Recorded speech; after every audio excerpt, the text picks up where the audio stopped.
시사평론가 강범석 박사와 함께 진행하는 시사 적중 7월 8일 방송 지금부터 출발하겠습니다. 강 박사님 안녕하세요. 안녕하세요. 네. 지난해죠 그 체육계 대한빙상협회를 중심으로 한 체육계 그 성추문 폭로 사건. 그때 제 기억으로 체육회 수장이었죠. 이기용 대한체육회장께서 나오셔서 이번이 마지막이다. 이런 각오로 철저히 쇄신하겠다. 특히 뭐 지도자들의 부당한 행위는 뿌리 뽑겠다 이렇게 했습니다. 그런데 일이 터졌습니다. 제가 지금 말씀드리려는 것은 최숙현 선수 때문에 그렇습니다. 사건 참 이 사건의 파장도 크고요. 많은 분들이 비통해하고 있는데 박사님 좀 최숙현 사건에 대해서 어떻게 보고 계세요?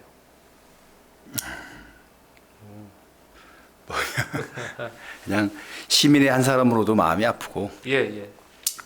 또 이제 아이를 키우는 애비의 입장으로서도 참 마음이 아프죠. 네. 그리고 이제 시민으로서 놓고 보면, 우리가 참 많이 발전했구나. 대한민국이 뭐 선진국이 됐구나. 뭐 경제 성장도 했구나. 뭐 이번에 최근에 보면 뭐 코로나 때문에 뭐 방역을 잘해서 뭐 K 방역이 네. 뭐 세계적인 나라가 된 것처럼 얘기하고. 예.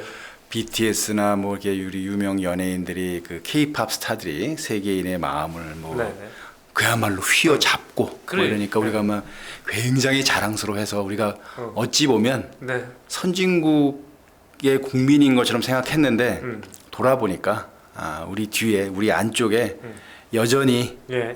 우리가 이 수준밖에 안 되는구나라는 일들이 여전히 벌어지고 있었어요. 그러니까 이 사건이 그냥 그 안타까운 젊은 생명의 쓰러짐도 너무 안타깝고 그걸 통해서 우리가 헛바람 들듯이 네. 우리가 뭐 자부심도 갖고 뭐 자신감도 갖는 거 좋지만 우리가 진정으로 제대로 된 나라 선진국이 되려고 그러면 아직도 가야 할 길이 많구나. 대한민국의 쌩얼 민낯은 이런 것도 있구나, 이런 면도 있구나라는 걸 좀 그런 자괴감 같은 것도 좀 들죠. 네. 어떻게 보면 선진국 방역으로 보면은 선진국이라 하는데 이런 얘기 들어보면 후진국계에서도 이게 어떻게 공존하는 나라 같아 아직은요. 이 선진국과 후진국의 모습이 우리 최숙현 선수가 소속된 게 경주시청이죠. 저는 이제 그동안 철인 3종 경기라는 거에만 많이 익숙해 있어서 이게 트라이애슬론이라는 거에 저는 좀 낯설었었는데 나름 굉장히 유망한 선수로 알려진 것 같아요. 그렇다고 그러더라고요. 그렇죠. 근데 요번에 등장하는 인물들 뭐 감독이라든지 팀 닥터 사실 정확히 팀 닥터도 아니던데 이분들이 이 최숙현 선수를 더 유망한 선수로 만들기 위해서 그랬고 이런 사실은 없다라고 부인을 하고 있지만 엄연한 것은 녹취도 있고 있기 때문에 전체적으로 다 부인하기는 어려운 상황이잖아요. 그리고 결국 최 선수가 어떤 스스로 이렇게 극단적 선택을 하는 상황에서 고소도 했고요. 폭력 행위에 대한 부분도 이런 거 보니까 이게 지금 고질적인 학습은 체육계 계속 되어 왔던 거 아니냐 이런 생각을 좀 해봤는데요. 실제로 그렇다고 어떻게 박사님 의견도 어떻습니까? 체육계의 고질적인 학습. 그걸 여기서 뭐 이렇게 단정적으로 얘기할 것도 아니고요. 네네. 일이 터지면 제가 네. 늘 말씀드리는 거지만 터지기 전에 별 관심도 없다가 터지고 나면 모두들 자기들이 역사의 법정에 선 검사들이야. 뭐 자기는 이제 한 점의 부끄러움도 없이 막 뭔가 문제를 지적하고 막 하는데 그렇게 됐으면 뭐가 개선이 돼야 되는데 시작할 때 말씀하신 것처럼 체육계의 문제가 이거는 제가 어렸을 때 봤던 거에서 지금까지 크게 바뀌지 않았어요. 그때도 얻어맞고 운동을 했고 오히려 맞아야 잘한다는 소리 했고 근데 그 소리가 지금도 있다는 게 그게 안타까운 건데 그러면은 우리가 계속 얘기하잖아요. 과연 선진국이라고 해도 좋고 뭐 정의로운 나라라고 해도 좋은데 그런 나라가 되기 위해서 우리가 갖춰야 될 것들이 많다니까. 우리가 어른이 된다는 것도 어른이 되기 위해서 갖춰야 될 것들이 많아요. 단순히 그냥 몸만 크고 나이만 컸다는 게 아니라 어른으로서 갖춰야 될 사회생활에 필요한 기본적인 지식과 경험도 있어야 되는 거고 사리 판단의 수준도 있어야 되는 거고 인성도 있어야 되는 거고 그런 것들이 좀 갖춰져야 되는데 그게 안 갖춰지면은 쟤는 나이값도 못해 뭐 어른이 저래 저렇게 철없는 어른이냐 뭐 이런 소리가 나오는 게 보면 개인한테도 그런 게 있고 공동체나 조직도 있어요. 그러면은 정말 우리가 그 눈에 보이는 거 어쩌다가 얻어진 것이 아닌 정말 그 실질적으로 나아지도록 우리가 주도적으로 한 게 뭐가 있었냐. 그러니까 맡기고 외면하고 있었어요. 체육계획이 뭐 우리 어렸을 때부터 많을 것도 없고 최근만 하더라도 아까 얘기하신 것처럼 뭐 심석희 심석희 선수 사건도 있었고 전명규 감독 사건도 있었고 뭐 또 우리 이제 유도에 누구 있었잖아요. 신문 선수도 있었고 뭐 그때는 뭐 말도 많고 그냥 쫙 보고서도 나오고 막 국회에서도 막 뭐라고 하고 금방 개선될 것 같았어요. 뭐 장관도 뭐 대통령도 다 관심 갖고 하지만 전 뭐 분명히 말씀드리지만 이거 한 석 달 지나면 또 관심 없고요. 그냥 어떻게 보면은 죽은 선수만 불쌍하게 될 수 있고 남은 가족들만 안타까울 수도 있어요. 어쩌면은 자 이번에 보자고요. 이 가해자로 된 사람들이 지목된 사람들이 실제로 뭘 가해를 했는지 그게 수사를 통해서 정확하게 밝혀질지 재판을 통해서 그에 합당한 처벌을 받게 될지 그리고 그에 따라서 다시는 이런 비극적인 이런 일이 일어나지 않는 건 물론이고 우리 젊은이들이 자기의 꿈과 희망을 가지고 운동을 할 수 있도록 그런 여건이 되는지를 좀 보자 이거지. 하루 이틀 되지는 않겠지만 적어도 당장은 제가 보기에 안 될 거예요. 정말 이런 비극적인 전망하는 저도 좀 마음이 그런데 안 될 겁니다. 왠지 아세요? 왜 그럴까요? 관심이 없어요. 관심이? 대통령이 관심 가져서 문교부 체육부 장관 차관을 또 선수로 임명. 저는 그거보다 더 문제가 그 얘기 하시니까 더 문제인데 자 체육인 출신 차관을 불렀는데 보셨잖아요. 우리 국민들이 다 봤잖아요. 그저 그분을 전 개인적으로 이렇게 비난하거나 비판하고 싶은 생각은 없는데 본인이 운동했을 때 적어도 그 최 차관이 운동했을 시기는 제가 보기에 많이 얻어맞고 운동했을 때예요. 지금보다 더 심하게. 그랬을 거고요. 실제로 그 당시에도 이제 그런 소문도 있었고. 근데 그래서 본인의 경험이 있으면 본인의 그런 체육인으로서 어떤 그 경험과 이런 게 있으니까 그걸 가지고 그걸 체육계 환경이라든지 체육계 발전을 뭘 하겠다는 비전 같은 게 있었다는 얘기를 제가 임명된 지 몇 달 동안 들어본 적도 없어요. 이번에 처음 임명된다는 할 때 무슨 가시 비슷하게 그 언론에 방송에 나온 거 본 뒤로 처음 얼굴을 봤는데 체육계를 실무적으로 총괄하는 제2 차관으로서의 자신감이나 업무 파악 능력이나 부처 장악 능력이나 정말 안타깝더라고요. 안타까워. 조사를 하는지 안 하는지도 몰라. 적어도 그 말씀하신 대로 대통령이 이 차관을 중심으로 분명히 찍어서 얘기했다고 대통령이. 최윤희 문화체육관광부 이 차관이 중심으로 해서 조속히 진상을 파악해서 대책을 수립하라고 했는데 닷새가 지나는 동안 나 같으면 잠이 안 올 것 같아.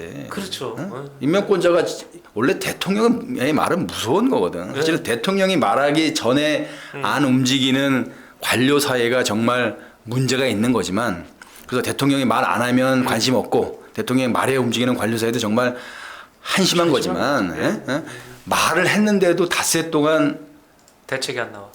대책이 뭐예요? 파악도 안 되잖아. 팀 닥터가 누군지도 모르고 있잖아. 언론 보고 알았대잖아. 장관하고 차관이. 장관 주무부처의 장관 차관이 이렇게 관심도 없는데. 다 의사인 줄 알았잖아요. 닥터. 그걸 떠나서요. 그러니까 그거 정도는 알아야 되는 거고 제가 어렵게 얘기했는데 착한 건 소용이 없다니까요. 착할 거냐 유능할 거냐 인간성이 좋을 거냐 실력 있을 거냐 일하는 사람은 실력이 있어야 되는 거예요. 아니 이게 그렇게 착한 표정으로 앉아가지고 조사하는지도 몰랐고 누군지도 모르고 그런 답변 듣자고 우리가 국민 세금으로 월급 주는 거 아니잖아요. 그래. 오죽하면 그래 직전 장관 출신인 여당의 그 문화관광체육위원회 상임위원회 그 위원장이 청문회를 하겠다 나서잖아요. 이게 어떻게 보면 사실은 공무원들은 지시하면요 반나절이면 다 올라와요. 그렇죠. 이게 둘 중에 하나야. 그냥 대통령의 지시가 있었는데 그게 무슨 말인지도 모르고 멍하니 앉아 있었거나 뭐가 지시가 내려갔는데 밑에서 그 장차관 말을 안 듣는 거예요. 어느 쪽으로 지금 이거는 심각한 문제예요. 내가 보기에는 이거는 그 최숙현 선수 사망 사건 자체도 슬프지만 우리나라 그 중앙 부처의 업무 능력이나 그 장차관들의 부처 장악 능력, 업무 파악 능력 이런 거를 보여준 아주 그냥 처참한 사례라고 봅니다. 그래. 자, 이 지금 우리 강 박사님 지금 체육계의 그 고질적인 어떤 폭력 행위가 계속 이어져 왔던 것 같다 그러는데 실제로 조사한 게 하나 있어서 말씀드릴게요. 지난해 12월 인권위 조사인데요. 대학 선수 4,924명을 대상으로 조사를 했습니다. 선수 중에 31%가 언어 폭력을 당했다고 했고요. 33%는 신체적 폭력을 실제적으로 당했다고 합니다. 최숙현 선수 여기 다 해당이 되는 거잖아요. 그리고 9.6% 이게 좀 심각한데 473명입니다. 여기는 성폭력을 당했다고 답변을 했습니다. 이런 상황이 계속 지금 유지가 되고 있는 거잖아요. 되고 있는 거기 때문에 결국 또 최숙현 선수의 사건이 난 거고 또 2회, 3회 이런 일이 일어나지 말라는 그런 보장이 지금 없는 거잖아요. 어떻게 해야 될까요? 물론 지금 부처가 잘 안 돈다고 얘기하셨는데 뭐 그냥 그건 그냥 그 현상을 말씀드린 거고 그걸 어떻게 하는 거에 대해서 사실 이게 뭐 한두 가지 정책으로 딱 이렇게 뭐 바뀔 수는 없어요. 지금 보니까 뭐 다시 말씀 제가 체육계 전문가는 아니지만 이런 예를 들 수 있을 것 같아요. 우리가 군대 얘기를 하면 옛날에 군대에서 무진장 맞았잖아. 우리 또래들만 하더라도 뭐 심한 데 가면 물론 이제 뭐 되게 이제 저 남자들 군대가 좀 과장도 섞여 있지만은 뭐 매일 맞았고 뭐 맞지 않으면 잠이 안 왔다. 차라리 맞고 나면 편하게 잤다. 좀 과장되긴 했지만 실제로 그럴 수 있을 거고 하지만 그게 어떻게 해결이 됐어요? 지금도 군대 내에 뭐 그 폭력 언어 폭력이나 뭐 구타 같은 신체 폭력 사건이 없어졌다고 장담은 못 해요. 하지만 지금은 그 우리 또래가 군대 갔을 때 육군명령 제 37호에 해가지고 금지됐어. 구타가 구타 금지예요. 그리고 그들도 계속 지속적으로 구타나 이런 폭력 사건이 발생하면 선임병들이 제재를 받았어요. 뭐 군 형법에 의해서 하기도 하고 심지어는 제대한 뒤에 민간 형법으로도 처벌을 받고 지속적이니까 적어도 군대 내에서 때려서 어떻게 군기를 잡거나 군의 기강을 잡는 건 옳지 않다. 이거는 불법이다라는 건 다 돼 있는 거예요. 합의로 어떤 뭐 교묘한 방법을 쓰는 거는 몰라도. 근데 그런 식의 어떤 그 사회 문화 분위기를 만드는 데는 그 법적인 저 밖에 규율에 의한 제도적인 장치가 좀 명백하게 될 필요가 있고요. 두 번째 현실적으로 우리 군대 생활에도 그 예를 들어 저는 거기서 안 가면 국방부에서 근무하는 병사들을 누가 치고받고 하기 쉽진 않아. 보는 눈이 너무 많아. 사단본부에서도 사실은 뭐 없진 않지만 거기서 이렇게 막 그냥 하진 않아요. 왜냐면 위에 간부들이 워낙 많으니까 어느 눈에도 띌 수 있거든. 소문 나게 돼 있고. 근데 저기 격오지에 GP나 어디 파견대 같은데 뭐 분대단이나 소대단이고 누가 보는 사람도 없고 아닐 말로 뭐 소대장이 왕이거나 중대장이 왕인데 같으면 소대장 중대장이 안 때려도 거기에 있는 고참 무슨 저 중사나 뭐 사실 상사들은 잘 안 하네. 되게 고참 중사들이나 뭐 고참 상병들이 막 이렇게 나서서 하잖아요. 우리 이문여시 소설의 그 우리들의 일그러진 영웅의 초상처럼 그 사람들이 주로 애들 군기 잡고 기합 주고 때리고 했잖아요. 군기 담당. 마찬가지로 지금 체육계 현상을 보면은 그런 비슷한 상황 아닌가 싶어요. 왜냐하면 체육계라고 하면 되게 넓잖아. 근데 아까 말씀하신 대로 일반 국민들은 그 종목의 정확한 이름도 그러니까 영문 이름하고 국문 이름이 다른데 그거가 그거라는 것도 잘 모를 정도 사실 별 관심이 없어. 특히 비인기 종목은 있는 줄도 잘 몰라. 자기들끼리는 뭐 경쟁하고 훈련하고 뭐 미안한 얘기로 뭐 이렇게 저 대회도 나가고 하지만 열심히 하지만 일반 국민들은 잘 몰라. 그 주변만 알아. 그러다 보니까 그 팀 단위가 어떻게 보면 다 격오지에 집히거나 파견된 거예요. 거기서 누가 아까 이제 소대장 중대장이 왕이라고 그랬잖아요. 누가 왕이야? 감독이나 코치가 왕이야. 그 감독이나 코치 왕 밑에서 실제로 그 꽃갱이자로 드는 중사나 상사가 있는 거예요. 그게 어쩌면 이렇게 바뀌지 않냐고. 아무도 그걸 보지 않아. 더 문제가 뭐냐. 학원 스포츠가 더한 게 학교나 학교도 그렇죠. 그 실업팀인데 이것도 실업팀이잖아요. 일종의. 공통적으로 뭐냐면 특히 비인기 종목들 같으면은 그냥 약간 체육회에서 학교나 지방자치단체 기업들에게 하나씩 맡기는 거예요. 그렇죠. 하나 떠맡아 달라는 식이야. 무슨 사명감을 가지고 무슨 뭐 그 오너나 무슨 책임자가 이 종목을 육성했다는 이게 아니야. 대체로 어떻게 되냐면은 학교 같으면 그 선수 숫자가 적어서 사고가 날 가능성이 없는 종목부터 찾아가요. 네.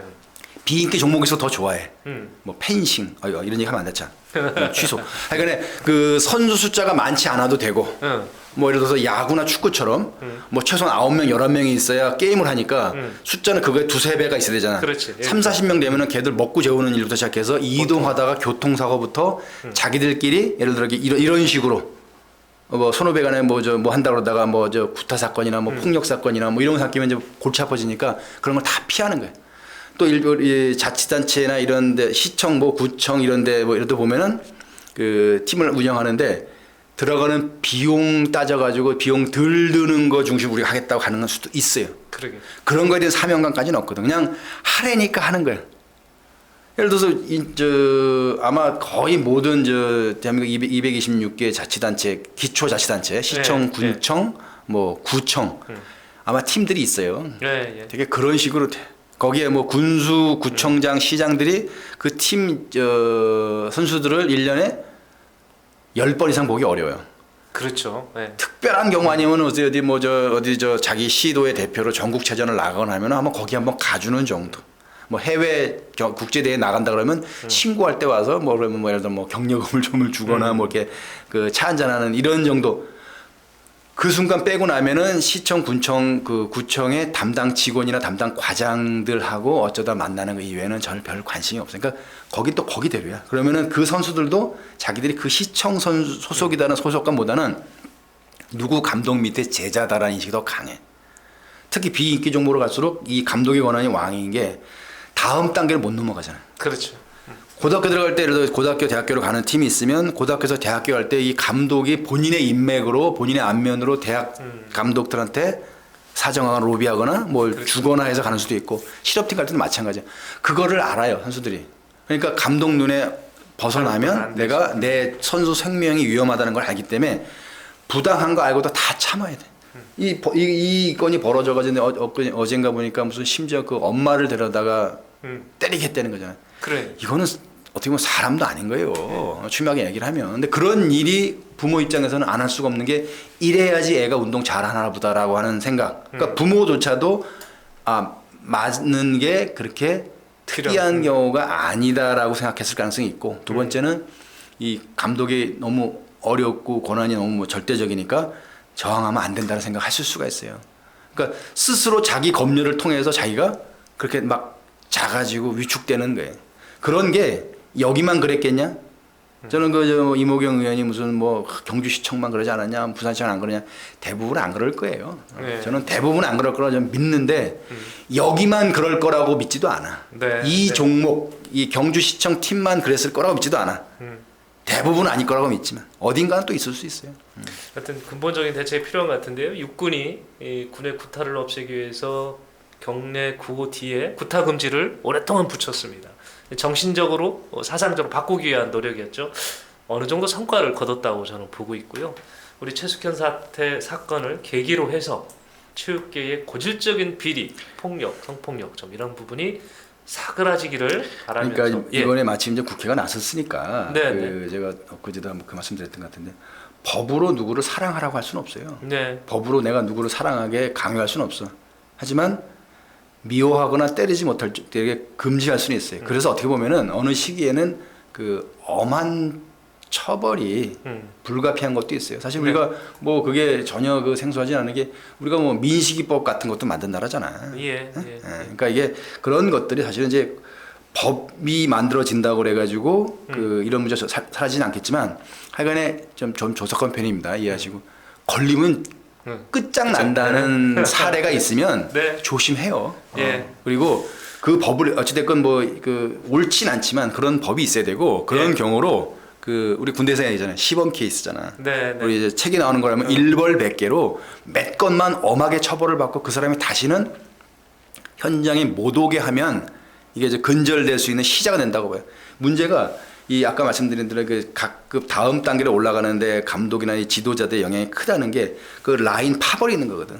우리가 이제 전명규 감독 건도 마찬가지 이게 대한민국 쇼트트랙에서 전명규 감독 사단이라고 있잖아요. 라인이. 그건 모든 종목에 다 있어요. 그 어떤 학교 출신을 전후로 해서 될 수도 있고, 뭐 특정 학교 선후배 간에 이런 것도 있고. 그러니까 그 사람은 거기서 약간 처벌을 받아서 거기 어딜 갔다 오더라도 다시 올 수 있다니까. 네. 그거를 막아야 돼. 그리고 또 하나는 이거 조금 그 전에 우리가 최순실 사건 때 그 문제가 됐던 그 재단이 있었어요. 뭐 미르 재단이라는 게 있었고 K 스포츠 재단이라는 게 있어요. 저는 최순실 씨, 최서원 씨가 그 문제가 된 것 중에 이런 경우를 보니까 더 안타까운 게 그 K 스포츠 재단 거냐. 그걸 그렇게 망가뜨리면 안 되는 거예요. 그건 사실은.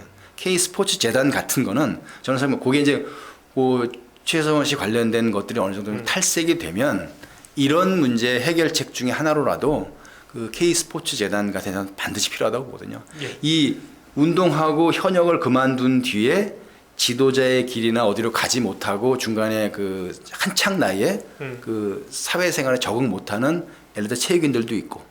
그렇죠. 그리고 우리가 뭐 체육에 대한 얘기는 하지만 어떻게 체육을 해야 되는지 생활체육 지도자들을 못 만나는 일반 시민들도 있어요.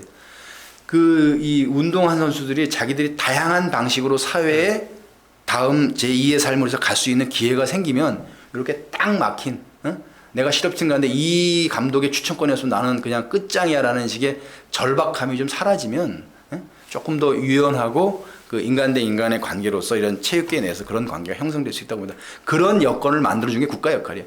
법으로서 제재할 수 있는 분명한 틀도 만들고 뭐 K스포츠 재단이 될지 아니냐 그런 역할을 할 수 있는 어떤 그 기구를 통해서 체육인의 뭐 현역 이후의 시절, 그다음에 일반 국민의 생활체육 진흥 이런 것들을 맡아서 해간에 조금 체육에 관한 여건이 확대되는 좀 자리가 많아지는 이런 식으로 뭐 우리가 제도를 보완한다면은 이런 일들이 좀 나아질 수는 있겠죠. 하루아침은 아니더라도. 네. 자, 최숙현 선수가 남긴 교훈도 많습니다. 자, 우리 체육계에 변화가 있기를 기대하면서 최숙현 선수 사망 사건과 관련된 거는 여기에서 좀 마무리하고요. 또 우리 그 송환과 관련해서 이 손정우 씨에 대한 것이 많이 지금 법정 주변 그리고 뭐 청와대 지금 막 많이 지금 또 청원들이 올라오고 있어서 이 부분에 대해서 다음 논제로 좀 다뤄보도록 하겠습니다.